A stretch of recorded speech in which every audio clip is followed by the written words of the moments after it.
Hello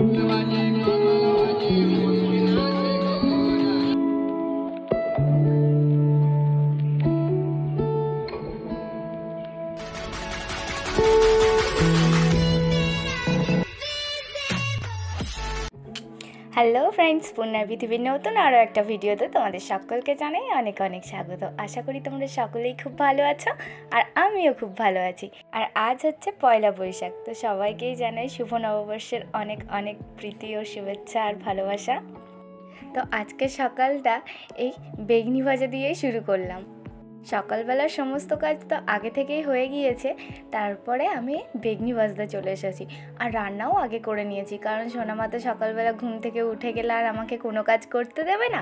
সেই জন্য আমি আগে রান্না করে নিই ও ওঠার আগে, তারপরে বাকি টুকটাক কাজ যেগুলো থাকে সেগুলো করি। আমি সবসময় চেষ্টা করি ও ঘুম থেকে ওঠার আগে আমি সব কাজগুলো আগে যেন করে নিতে পারি। তো দেখো, সবাই মুড়ি খেতে বসেছে। বাবার আগেই মুড়ি খাওয়া হয়ে গিয়েছে, আর আমরা 4 জন মুড়ি খেতে বসেছি। আমার সোনামা তো মুড়ি কত খাবে দেখতেই পাচ্ছ, ও আলুর চপ খেতেই ব্যস্ত। আর বাবা বসে বসে ওর চপ খাওয়া দেখছে। ওর সব কিছুতেই বাবার খুব আনন্দ, বসে বসে দেখে আর আনন্দ করে। আর বাচ্চাদের দুষ্টুমি কার না ভালো লাগে, বাবা কেন, সবারই ভালো লাগবে, তাই নয় কি? ঠাম্মা ওর কাছ থেকে চপটা নিতে যাচ্ছে, তো দেখো টেনে ধরে আছে। তো খাওয়া দাওয়ার পর ওকে আমি ঘুম পাড়িয়ে দিয়েছি। আর এই যে বরমশাই এসেছে গাড়ি পরিষ্কার করতে, ও ঘুমাচ্ছে, সেই সুযোগে আমি স্নান করে নিয়েছি। আর পয়লা বৈশাখে স্মৃতি আমাকে একটা নাইটি দিয়েছিল, তো ভাবলাম যে ওর দেওয়া নাইটিটাই পয়লা বৈশাখের দিনে পরি। তো ওর দেওয়া নাইটিটাই পরেছি। নাইটিটার কালারটাও খুব সুন্দর আর প্রিন্টটাও খুব সুন্দর। তো চলো, সোনামা কী করছে তোমাদেরকে দেখাই। বলেছিলাম যে ও ঘুমাচ্ছে, তো ও এখনও অকাতরে ঘুমাচ্ছে। সেই সুযোগে আমি একটু কুলের আচার বানিয়ে নিচ্ছি। এই কুলগুলো স্মৃতি সুন্দরবন থেকে নিয়ে এসেছিলো, তো আমাকে আচার বানানোর জন্য দিয়েছে। তো আমি কুলটা চিনি দিয়ে ফুটিয়ে নিচ্ছি, আর এখানে দেখো মশলা করে নিয়েছি। তোমরা যদি কেউ কুলের আচার বানাও এরকমভাবে মশলা করে নিতে পারো। আমি শুকনো লঙ্কা আর মৌরি শুকনো খোলাতে ভেজে নিয়েছিলাম, দিয়ে ওটাকেই গুঁড়ো করে নিয়েছি। তো যখন চিনির রসটা মরে যাবে তখন এই মশলাটা দিয়ে নামিয়ে দেবো। আর কুলের আচার বানানোর পরে আমার সোনামাকে ঘুম থেকে তুলে স্নান করিয়ে নতুন জামা পরিয়েছি। এটাও তনু ওকে দিয়েছে, তো ওকে পরিয়ে দিয়েছি। পরানোর পরে ও ওর পাপার সঙ্গে গাড়িতে খেলা করছে।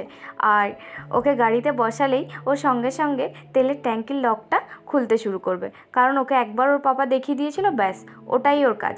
দেখতে পেয়েছো, বসানোর সঙ্গে সঙ্গে ওর কাজ চালু হয়ে গিয়েছে। দুপুরবেলা আমরা খাওয়া দাওয়া করে মাসির বাড়ির দিকে রওনা দিচ্ছি। আমরা যাচ্ছি মা, আমি, ছোটো কাকা, ছোটো কাকি আর বেটু, বাবা, আমার সোনামা আর ওর পাপা। আর এই যে আমার সোনামা দুনুর কোলে বসে আছে, ওর খুব আনন্দ। তো যেতে যেতে আমরা শিবতলা রাস্তা দিয়ে যাচ্ছি। আর এখানে দেখতে পাচ্ছ যে কিছু ভক্তরা স্নান করে যাচ্ছে, কারণ আগের দিন চড়ক ছিল।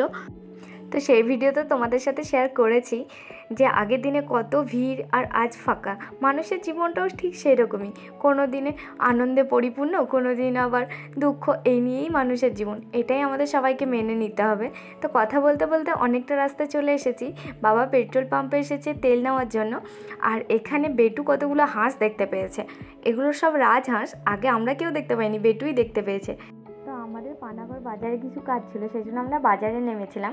আর সোনু ওর পাপার কোলে আছে, আর বাবারা আগে চলে গিয়েছে কারণ কীর্তন ছিল। এ দেখো, বাবারা এসে কীর্তনে বসে পড়েছে, আর আমাদের আসতে একটু লেট হয়েছিল। আর এখানে এসে আমার বর্মশায়ের একজনের সাথে খুব ভাব জমেছে, এই যে আমার জামাইবাবুর সঙ্গে। দুজনেই যেখানেই যাচ্ছে একসাথে। আর এখানে দেখো রান্না হচ্ছে কীর্তন উপলক্ষে আজকের খাওয়া দাওয়া। তো মাসির বাড়িতে আজকে প্রায় 150 লোক খাওয়া দাওয়া করবে। তো চলো আগে তোমাদেরকে একটু কীর্তনটাই শুনিয়ে দিই।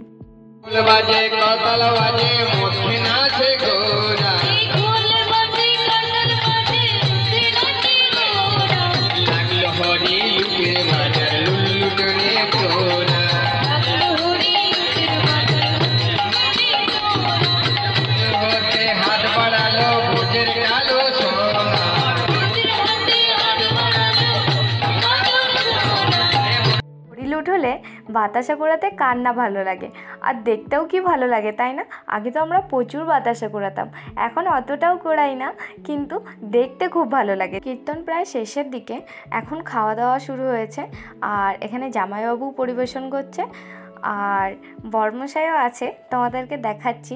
তার আগে চলো আমার সোনামা কী করছে সেটা দেখাই। আমি এখানে এসে তো আমার মুখদর্শনই তোমাদের সাথে হয়নি। এই যে সোনামাকে নিয়ে আমি কীর্তনের এখানে আছি, আর ও দেখছে ওর দাদুভাই কী করছে। ও অনেকক্ষণ থেকে দাদুভাইয়ের কাছে যাওয়ার জন্য নিশ্চিত করছে, কিন্তু সেই সুযোগটা পাচ্ছে না। তো বাবা বললো কীর্তন দেখে শেষের দিকে এবার ওকে একবার দে। তো এই যে চলে গিয়েছে। এবার ও খুব খুশি, আর কোনো কিছু চাই না। দাদুভাইকে পেলে তো এমনি ওর মাকে চাই না, বাবাকেও চাই না। তোমরা তো দেখেছোই আমার অনেক ভিডিওতে। দাদুভাই আর দনু হচ্ছে ওর জীবন। বাড়িতেও ও দাদুভাইয়ের সাথে খোল বাজায়, কীর্তন করে, আর এখানেও চলে এসেছে। ও দেখো কোনো কান্না নেই, লোকজনের ভয় নেই। এত লোকজন আছে কিন্তু ওর কোনো ব্যাপার না, দাদুভাই আছে তো। তো দেখো এখানে আমার বর্মশাইও পরিবেশন করছে। তো এরপরে আমরা খাওয়া দাওয়া করব।